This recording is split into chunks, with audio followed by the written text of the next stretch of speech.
What's up, everyone? Welcome to the first episode of the Junior Mafia Report. I'm Takwa, and I'm joined by my friend Malachi. Hi everyone, joining us today for every episode, our co-host Zach Sheldon from Trainwreck Sports and Stevie Johnson, former Buffalo Bills wide receiver. Each episode, we are going to ask Zach and Stevie questions about life and what their thoughts are. Let's get started. Thanks for having us, Malachi and Doug. Let's go. Let's rock and roll. How did you guys deal with bullies when you were growing up?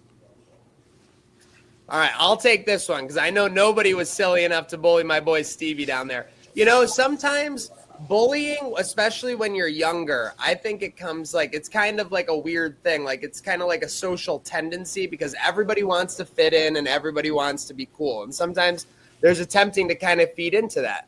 For bullying, for me, it was just worrying about what I thought at the end of the day. Obviously, bullies will say whatever they want. Bullies will convey. They'll do whatever they want. You can't control a bully. How you can control is how you react to it and how you carry yourself every day, every week, every month. Stevie, I don't know about you. You've probably seen some experience with bullying, obviously.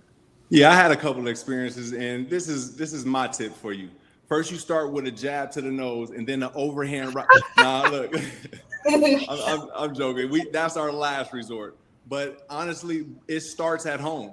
You know, it starts with learning how to communicate with your friends, your siblings, your guardians. You know, that builds that communication ability that you have to when you get in the situation, you're able to talk and speak what you feel to that bully or to an adult. You know, that's one technique. Another technique, something that Josh Allen does. You know, he's got a bunch of guys that protect him like Deion Dawkins, Ed Olivers, you know, he got guys like Dawson Knox, you know, so you become friends with those guys, you know, and then that kind of steers the ship for you and you can maneuver how you please. Z, that's my technique and that's how I got through high school. Yeah, and Malachi and Talca, I mean, listen, I know you two see bullies sometimes. I think the key, you know, really, like we said, is to obviously maintain your own, you know, self-worth and everything like that. But also at the same time, whether it's mentally or like Stevie said, physically, you always have to stand up for yourself because in life, you're the only one who's going to stick up for you. You're the only one who's always going to have your back. So listen, I'm not saying to hit him with the 1-2 like Mr. Stevie was saying over there. But with that said, always make sure you're prioritizing you. Don't let a bully ever talk you from thinking that you're the most important person in this world, for sure. Thanks, Malachi and Talca. That was a great one. What else you got? Our next question is, what is your best advice for when someone or something is bothering you? I could jump in on this one, Mr. Z. So when someone or something is bothering me, the best thing that I would do is I'll seek out the person that I care for the most. You know, whether that be a phone call or a text message or just some time alone, just to hear their thoughts and just to get my thoughts off of my mind. And most times that ended up helping me and taking some of that pressure off, Mr. Z. What about you? Yeah, I think it's always key not to let it just linger or let it hang around if something's bothering you. Malachi and Takwa, I don't know if you've ever had anything bothering you, but sometimes when something's bothering you in one area of life or in a certain situation, it can lead to other situations being affected negatively. Maybe you don't have the best interaction with someone else because you had a bad interaction with someone prior or some kind of bad experience. So my advice, A, is to always focus on the positive of any situation. The other thing, too, is sometimes you'll get really mad about something. Listen, I know I get really mad. I get really dramatic sometimes about stuff, Malachi. I promise. I'm the first one to admit that. The thing is, always remember and ask yourself, is this really what I'm upset about? Is it this or is it something else? Or is it a couple of different things that are maybe adding up? So I think whenever you're targeting something that's bothering you, Stevie, you always have to make sure, is this the core reason of what's really bothering me? And then you work from there to make it better, however you do as a person. Indeed. Because sometimes it doesn't really matter as much as, you know, that moment makes it feel like it does. Great 100%. Question. Another great question. Listen, and Malachi and Talca, I know, like, and I'm sure Stevie attests, there was nothing more important. Like, everything seems so important when you're growing up and every single situation. The key, and I think Stevie would agree, is to keep that balance. Every situation is equally important as you treat that. If you treat it like that, I think you'll see the results in life, M&T. What you got for us next? How do you guys handle negative feedback in your mental health going along with moving on daily struggles? All right. Mr. Z, We run a entertainment platform, so this is something I get to experience. I have a lot of experience with this. But with that said, you know what? At the end of the day, there's a common theme to what I'm saying here. You have to live with you. If Malachi and Takwa, if you're doing something positive, like let's use this show as an example, right? Let's say you go right after this show and someone, let's say it's Sam on the playground. He goes, "Oh, that Junior Mafia podcast, you guys stunk. Like that was terrible." You say to yourselves though, "Hey, we're just trying to have a positive, fun time. We're trying to bring a little light, a little fun into everything we do." If it makes sense in your soul, if it makes sense in your being, and you can be positive about that, you shouldn't worry about any of the outside noise. Now, I know it's not easy. It's never easy to hear anything negative. Doesn't matter if it's from someone you've never met or if it's from a family member of that.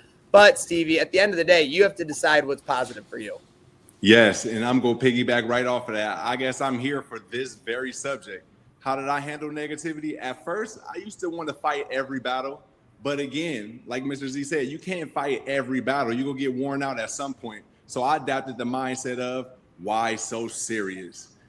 Any negativity thrown at me, any positivity, hey, why so serious? I'm not worried about it. I'm going to continue to do what's positive for me and the community, and I'm going to carry on. If you want to join us, you can join us. You're always welcome. If not, hey, leave it in the comments, and we'll thank you for the algorithm updates. So that's how I feel. Take that why so serious mindset, and you can apply that on the field and off the field. Z, that's my take. Yeah, and we're talking social, but it's not too different in the schoolyard. That like the bully's attention is on you. That bully is or that person who's being negative is directing it towards you. Their attention is on you. You worry about yourself. You worry about how you carry yourself on the day to day. And if you can lay down at night and be happy about that and be, obviously Malachi and Taco, the best young, adult you can become, you shouldn't worry about any negativity. Obviously, you should always listen. You should always be able to take feedback. But if someone's just going to be negative for no reason, there's no reason to kind of worry about that or let that linger. Just let your inner, message kind of guide you there would be my top thing. Any kind of experiences you guys have run into with negativity that maybe was tough? Yes. Yeah. Can you tell us any situation? An example? Come on, let me and Stevie help you work through it. So there was one time at my school where there was a math test that we had to take. And mind you, my favorite subject is math, so There we go. I'm very good at math. My parents taught me how to do math at a young age, so I know how to do multiplication. When I used to go to school, I was the quickest one in class. So I had a math test, and some people, I was nervous about it because this was my first test. This was my first test, and like I was very nervous. And one of the people in my school, in my class, they told me that I wasn't going to pass that. I wouldn't be able to get a high score at it. And I thought to myself, I don't care what they think. Because what if I get the bigger score and you get something lower than that? Excellent. So I studied that night. I brought my textbook home and I studied on that particular test. And then the next day I took it and I got a 100 on that test. Bam. Wow. That's what we're talking about. They got like a 70 or 60 on it. Yeah. Listen, and at the end of the day, we ain't even worried about them because we took care of business as far as Taco is concerned. Stevie, that sounds like a great example to me of turning negativity into positivity. Indeed. And what I want to say, I want to applaud you on that, Taco, how you took those words and used it as fuel to fuel you into studying more, So I don't want you to look at this as an overall negative position. But I want you to think about this as I was fueled by this person's negativity, and it sparked me. It sparked me to do a little bit more, which ended up getting you 100%. So you're a prime example that there's a spark there. But do you need negativity to spark you to have 100%? I'm asking you that question. No. There you go, Malachi. We don't need negativity. That's why I also applaud you, Taco, in the beginning. You wasn't worried about fighting the battle. You just wanted to, hey, I'm not worried about you. But in the inside, you was like, okay, I'm gonna make sure I'm ready. But at the end of the day, just like Malachi just confirmed, we don't need negativity to spark us. We're already ready. We're already ready to be great. I love that. Seriously, that calculation made perfect sense for me. Real quick, Malachi, I did you have any example where maybe you encountered some negativity or maybe something that you were able to overcome? Anything? Yeah, like it was like we was doing a spelling test, Okay. and there's one person who don't pay attention in class. He was like, "Oh, he said, "Oh, I'm gonna get 100, and you're gonna get." He said, "You're gonna get a 0 on this test," and I'm like, "Okay." And then I said, "I don't even care what you say because I know I'm gonna get 100, and I know I'm better than you at spelling this stuff." And then I got 100 on the test, and I got my grade up by up 10, which made me get a 98. Let's go. Wow, excellent, excellent. So, Mr. Z, let me jump in on this one. I love how you handled it. There's one thing that I would correct you on. You don't have to say that you're better than that person. Just let them be the one to place judgment and say things like that, and you just say, "Oh, okay, whatever." Oh, why so serious? And then you just handle your business. Remember that. Because I wanted to jump in because I actually spoke back on somebody, and it led me into a physical altercation with my classmate. And then I ended up getting suspended for multiple days, even though I finished that test and got a better grade. But I also lost a lot of points because I ended up fighting that battle. So, that's one thing that I would correct you on. Z, did you have something to say?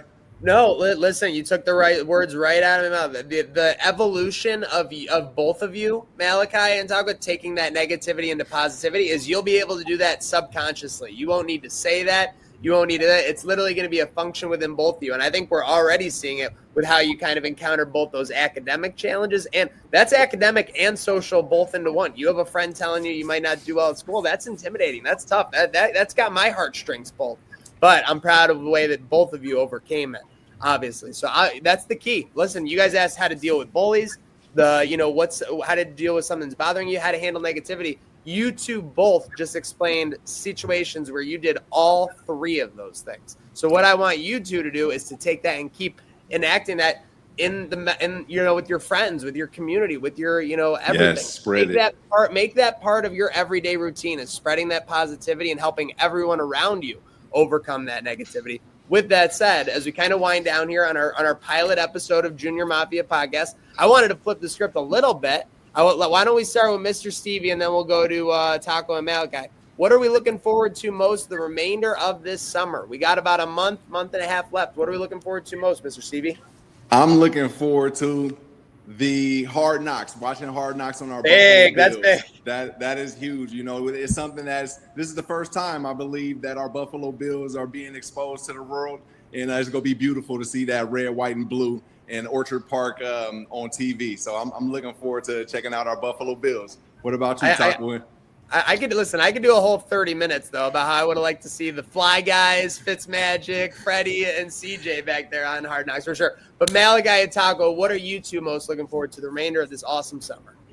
I'm looking forward to succeeding in a lot of stuff, like maybe in my school next year, maybe since I'm in going into seventh grade now, seventh graders have a lot of opportunities to do so. So I'm looking forward to getting into a lot of clubs, like maybe math clubs, maybe crocheting clubs, maybe art clubs, and just having fun and learning something at the same time. Do it all. Try it all. What about you, Malachi? What are you looking forward to most? I'm looking forward the most for us to for my football team to win the championships on October 25th. Wow, Let's my man's go. got the date circled in his calendar already, Stevie. It's all business for Malachi. Because our first game is August 23rd, and then and our championship is August 25th, and our banquet is December 1st. Excellent, Cool. excellent. Here's my tip to close out. Like we said earlier, spread this positivity. Takwa, when you go on this journey of all the clubs that you want to approach, hey, you can do it on your own, but it's also easier if you bring a friend, Malachi, to get those championships. You can definitely do it on your own. There's people that's done it on their own, but it's so much easier when you got a teammate that's also at that same level that you are. So make sure y'all build y'all community around you and continue doing what you're doing. And thank you for your time with the Junior Mafia podcast. Seriously, thank you for having us. With that said, I think it's time for Stevie and I to exit stage left. Malachi and Takwa, I think you guys can wrap up this episode. Okay. Well, we just want to thank you guys for joining us on the Junior Bills Mafia podcast. In the words of Josh Allen, be good, do great, God bless, And go Bills.